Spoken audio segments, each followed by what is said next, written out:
everybody, welcome to my video.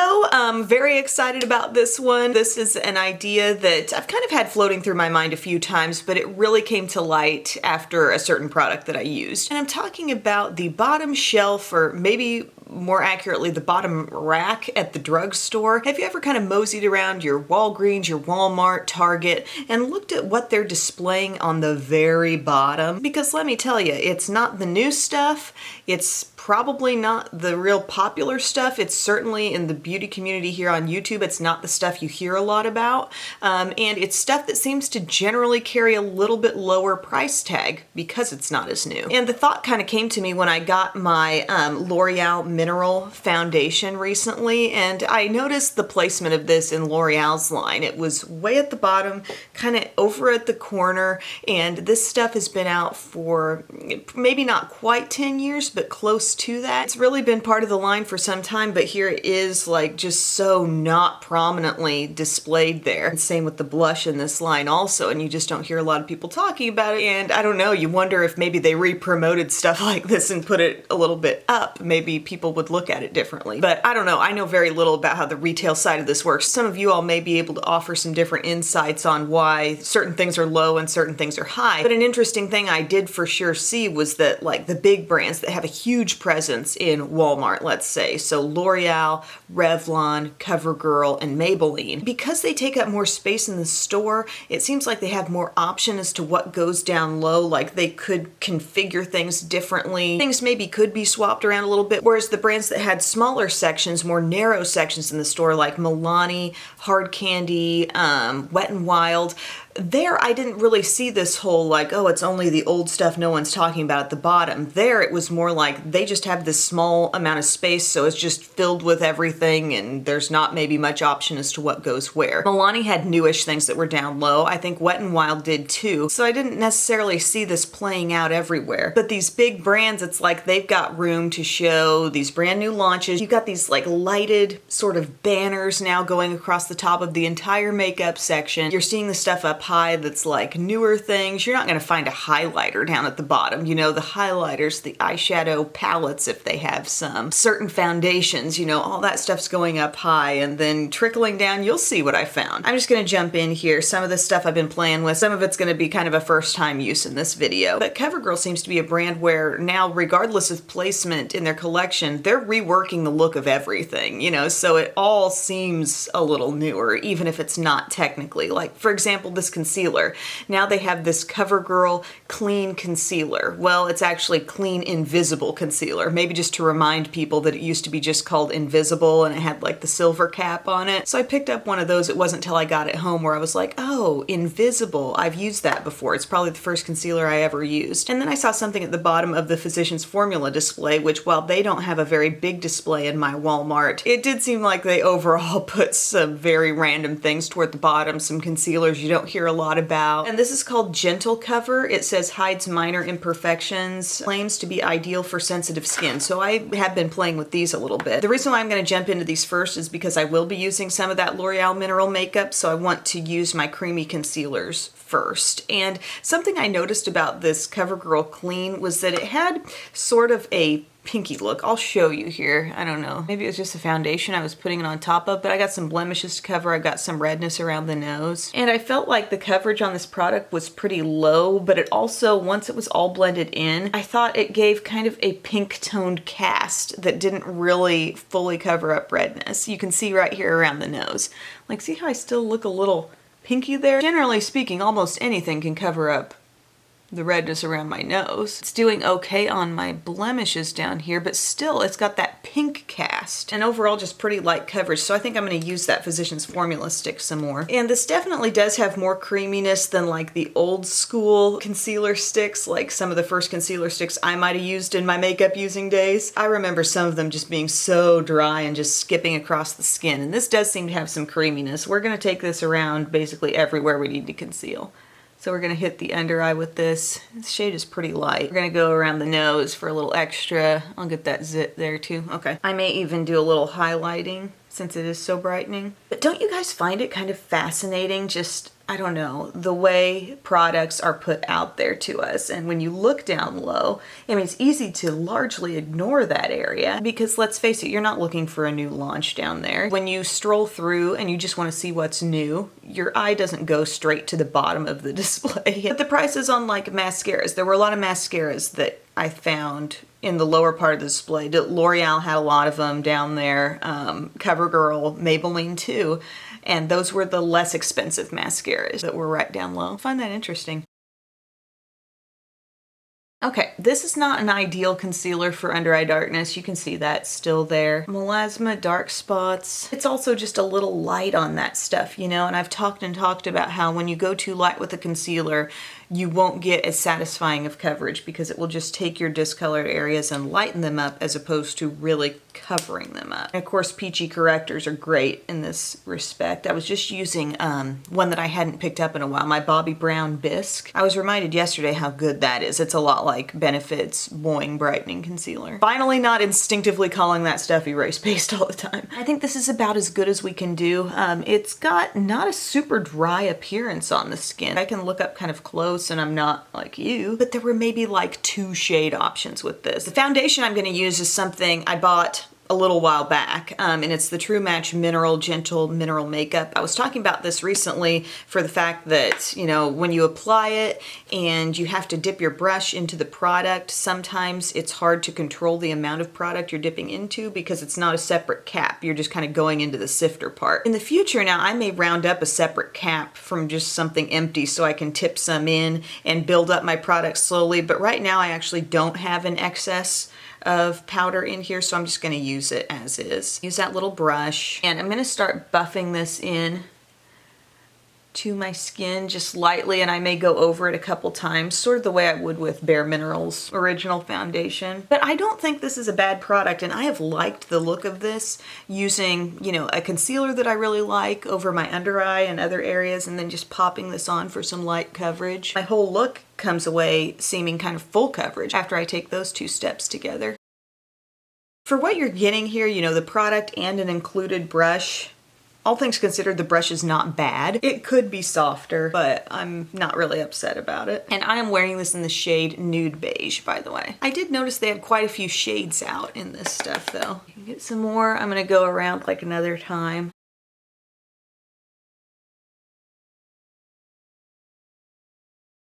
I'm still not super impressed with the under eye area, not that I was really counting on this to fix that, but I feel like my overall skin tone seems very evened out, and I think that's a good product. Now, I didn't find a lot of skin things at the bottom, but this True Match Mineral line, like I said, was there. Another thing I want to mention that was at the bottom of the display in Walmart, and I don't necessarily see this product everywhere, but it's the, I think it's called Hydra Perfect Loose Powder.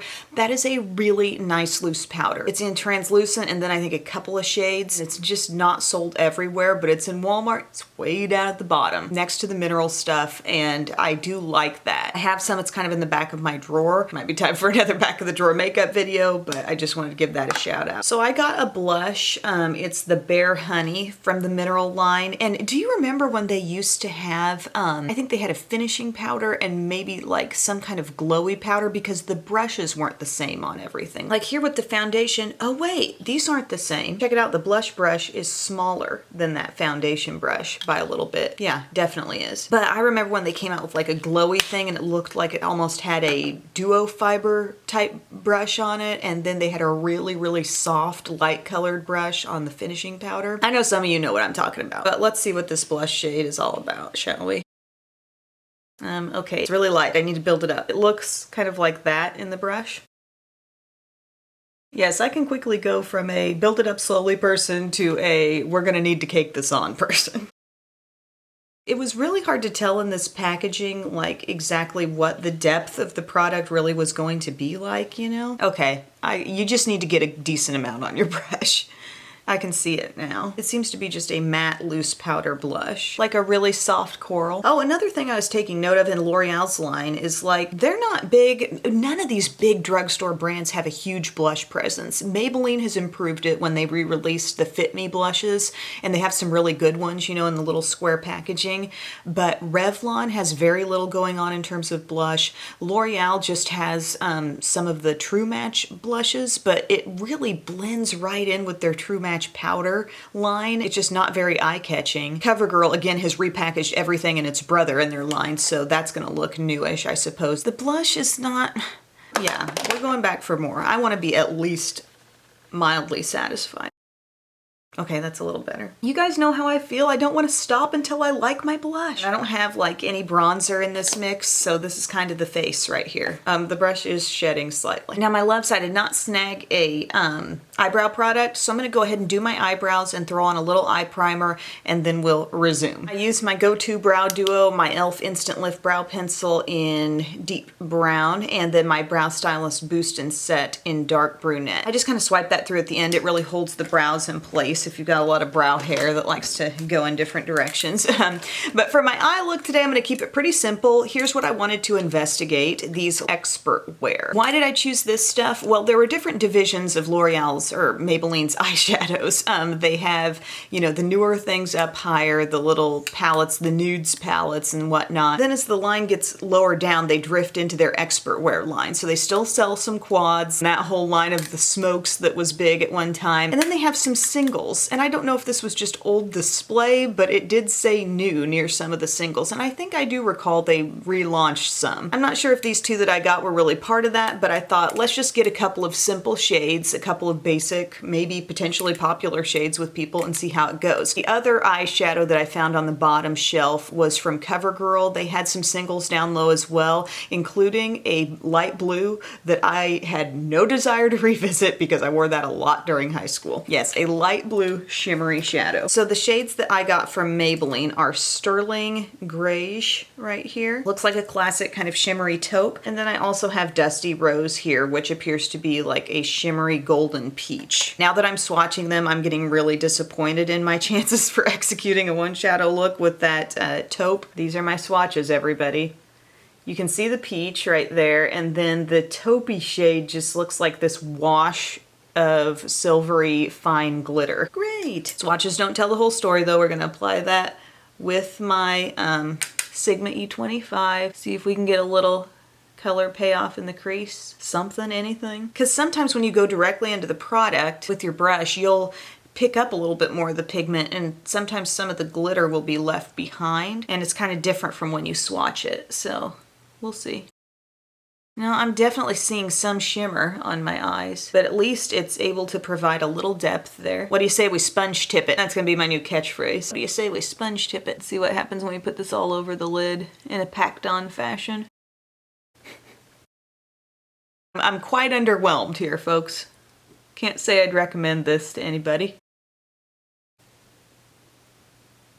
I just look frosty and kind of a little bronzy taupe. The shade comes off maybe a bit warmer than you might expect. It gave me a slight bit more crease definition actually in application than I would have thought. But when you look up close, you just see all this like shimmer. A shade like this kind of shade, if it had a little more pigment, I think it would be an awesome one shadow look. This kind of a color tends to be good for that, but sort of underwhelmed there. I got this peachy shade, which seems more of just like a pearly sheen than a real shimmer. And I want to use this kind of on the border, like blend out my look with this a little. I feel like I've landed on a situation here, my friends, where the placement of the product kind of followed suit with the quality of the product. It was down low and it's really not that good, and I don't know, I wouldn't really be proud to promote that shade to the world. Ooh, we do need to put a little under the eye though, the taupe shade, just to try. That's weird, it's like it's hardly showing up with the, okay, you gotta build it a little. Shows up slightly with a pencil brush. Maybe I should have picked up that blue from CoverGirl. This is that blue's way of getting back at me for the things I've said about it since having my YouTube channel. I've always laughed at that blue. Yep, there are superpowers at play. It is what it is. I got a CoverGirl eyeliner that was down at the bottom. Yep, they're not putting their automatic twist up, brand new liquid pen eyeliners down there. They're putting the perfect blend pencil with the blender tip and the classic pencil. And I got this in basic black. Let's swatch it, let's see.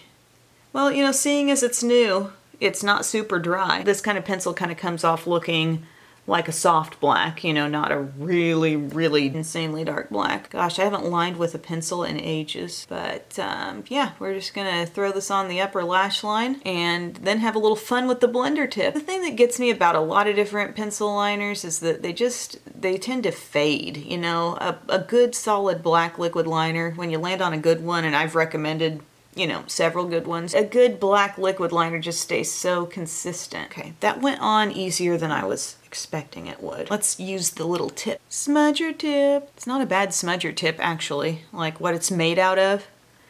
It's not too silicone-y, you know, it's actually a soft tip. Okay, I kind of like what that did with my line. I've got a little softness there.